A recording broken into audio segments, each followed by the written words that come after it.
¿Donald Trump defendería a un país miembro de la OTAN si este fuese atacado? Bueno, no lo tengáis tan claro, depende de lo que pague. Un periodista le preguntó, ¿va a convertir en política de Estados Unidos que su país no defienda a los países de la OTAN que no paguen su parte justa? Y Donald Trump le contesta, bueno, creo que es cuestión de sentido común, si no pagan, no los voy a defender. No los voy a defender. Y ojo, en esta parte tiene toda la razón del mundo. Donald Trump, desde su primer mandato, ya lleva diciéndole a los miembros de la OTAN, a la mayoría de ellos, que se estaban aprovechando de la defensa, de tener detrás de ellos al ejército de Estados Unidos. Recordad que, por ejemplo, había países con la cara dura como España. Sí, me da igual que sea mi país, lo digo exactamente igual. En España se llegó a pagar menos del 1% de nuestro PIB en defensa. No hace tantos años. Teníamos a destacadas figuras políticas de nuestro país diciendo que a ellos les sobraba el Ministerio de Defensa. Porque claro, supongo que en su cabeza ya tenían al Ministerio de Defensa de los Estados Unidos. Pero bueno, en este caso, los aliados de Estados Unidos están diciendo que sí, que tiene razón, que ya han captado el mensaje y se han puesto a ello.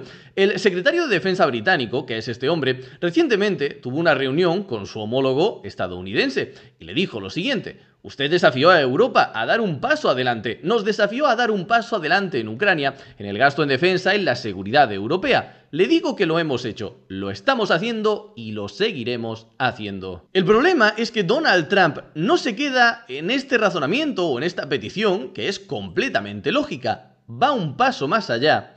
Y aquí, bueno, juzgad vosotros si tiene o no razón. Donald Trump dijo, el mayor problema que tengo con la OTAN es que si Estados Unidos estuviese en problemas y los llamáramos y les dijésemos, tenemos un problema, Francia y algunos otros países que no quiero mencionar, dijo, aunque no esté traducido aquí, ¿crees que van a venir a protegernos? Se supone que deben hacerlo, pero no estoy tan seguro. Es decir, Donald Trump acaba de cargarse los pilares de la alianza. Acaba de cargarse la confianza entre estos países porque implícitamente, como es obvio, te está diciendo, si ahora, si mañana, llega por ejemplo un país miembro de la OTAN, véase España, toca a la puerta de Estados Unidos y dice, oye, necesito ayuda que me están atacando, por ejemplo Marruecos, ¿Trump iría a defender a España? Pues hombre, tengo mis dudas porque según nos está explicando aquí, en su cabeza el razonamiento podría ser no te voy a defender, Españita, porque tengo mis dudas de que si la cosa fuese al contrario y yo te pidiese ayuda a ti, tú me fueses a ayudar a mí. Lo cual, y manda narices, por cierto, que tengamos que ver a supuestos patriotas españoles, a gente que defiende y ama su país, es escupir en la historia de nuestro país, es escupir en la vida de decenas de nuestros militares. Porque la mayoría no lo sabe cuando habla de estos temas, pero en realidad, el único país que ha invocado de verdad el artículo 5 de la OTAN han sido los Estados Unidos. Estados Unidos dijo, me están atacando, necesito ayuda de mis aliados de la OTAN. ¿Y qué hicieron el resto de países? Respondieron como era su obligación, entre ellos España, lo que llevó a poner militares sobre el terreno y eso se tradujo en decenas de militares españoles fallecidos. Pero hoy en día, como todo lo que sea la más mínima o sutil crítica a Donald Trump es considerado como globalista, woke o progre, pues hay gente que dice supuestamente que ama a España y a la historia de su país, que van a pasar esta parte por alto y no te la van a comentar. Como digo, ya veremos en qué queda todo esto y cuando realmente los presupuestos, porque todavía no lo han hecho, todos son palabras y ahí sí entiendo el miedo de Donald Trump a que todo se quede en papel mojado, pero veremos si cuando se actualicen los presupuestos de los países de la Unión Europea, miembros de la OTAN, si empieza a cambiar el discurso, si ya tiene confianza en ellos, o todavía no. Y vamos con la parte de Ucrania, que también es interesante. Dice Trump, a pesar de la farsa de Rusia, siempre he tenido una buena relación con Putin. Él quiere poner fin a la guerra. Sigue diciendo Donald Trump a día de hoy. Mirad, en este vídeo aparecen varias entrevistas. Cuando le veáis con una corbata amarilla, es de la entrevista más reciente, de hace tan solo unos minutos, y con la corbata roja es la más antigua, la entrevista más antigua. Bueno, pues dice que Vladimir Putin quiere poner fin a la guerra, y creo que va a ser más generoso de lo que tiene que ser.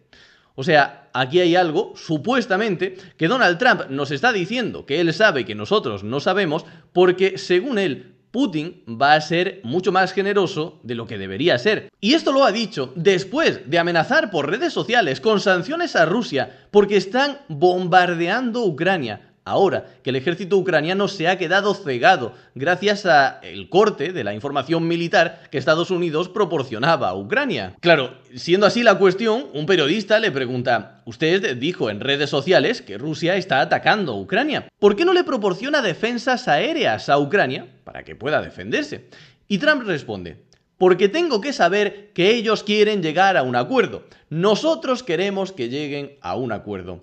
Lo cual tampoco tiene mucho sentido porque en una entrevista anterior, recordad, de la corbata roja, Donald Trump dijo: Ucrania quiere llegar a un acuerdo, porque no creo que tenga otra opción. Es decir, que el propio Donald Trump confirmó que Ucrania ya quiere llegar a un acuerdo, pero aún así dice que no les va a dar material para defenderse durante estos días, semanas o meses que duren las negociaciones, porque no está seguro. Y también sobre Putin dijo lo siguiente: creo que nos está yendo muy bien con Rusia, pero ahora mismo están bombardeando a Ucrania. Gajes del oficio. Me resulta cada vez más difícil, francamente, tratar con Ucrania.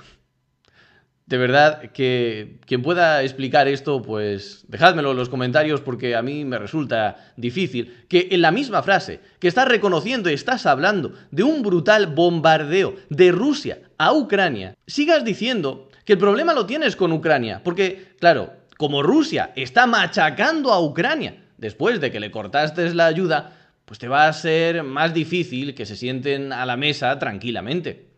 Y ellos no tienen las cartas, dice en referencia a Ucrania. En términos de llegar a un acuerdo final, puede ser más fácil tratar con Rusia. A ver, aquí tiene toda la razón del mundo. Si tienes que sentar a dos partes a negociar, a una de ellas le dices que acepte absolutamente todo lo que la otra dice, obviamente, negociar con la otra te va a ser mucho más fácil. Pero, y con esto termino, no solamente Donald Trump le está dando palos a sus aliados en la Unión Europea, sino también a un aliado histórico como Japón. Dice Trump: tenemos un acuerdo interesante con Japón, de forma irónica. Tenemos que protegerlos, pero ellos no tienen que protegernos a nosotros. ¿Quién hace estos acuerdos? Y en este comentario aclaran una cuestión histórica interesante. Estados Unidos participó en la creación de la Constitución de Japón tras la Segunda Guerra Mundial, y Estados Unidos le impuso que Japón dejase de ser belicista, es decir, que fuese un país pacífico, que no se defendiese, porque ya velarían por sus intereses Estados Unidos y la comunidad internacional. Pero lo más importante no es eso, porque este acuerdo es de algunos años más tarde. Lo más importante es esta parte. El citado acuerdo bilateral, firmado en 1960, compromete a Estados Unidos a defender a Japón en caso de ser atacado, como dice Donald Trump, pero concede a Washington el derecho de establecer bases militares en el archipiélago nipón. Es decir, que escuchando a Donald Trump, uno podría pensar hoy en día que Estados Unidos ha llegado a ser la primera potencia del mundo, el país más rico del planeta, o uno de los más ricos al menos de los grandes, a pesar de ser una hermanita de la caridad, a pesar de haber ido de ingenuo por la vida haciendo malos tratos con todo el mundo, donde el que salía perdiendo siempre eran los Estados Unidos. Es decir, que sin este tipo de tratos, bueno, los Estados Unidos habrían conquistado ya la Luna, Marte y parte de otros planetas. Pero ¿cuál es la verdad de todo esto? Que estas son las bases que tiene Estados Unidos cercando a su principal rival actualmente, a China. Mirad cómo está Japón, lleno de bases estadounidenses. ¿Vosotros pensáis realmente que Estados Unidos no saca provecho de tener estas bases militares en Japón? Pensad solamente una cosa, y no con Estados Unidos, con cualquier país.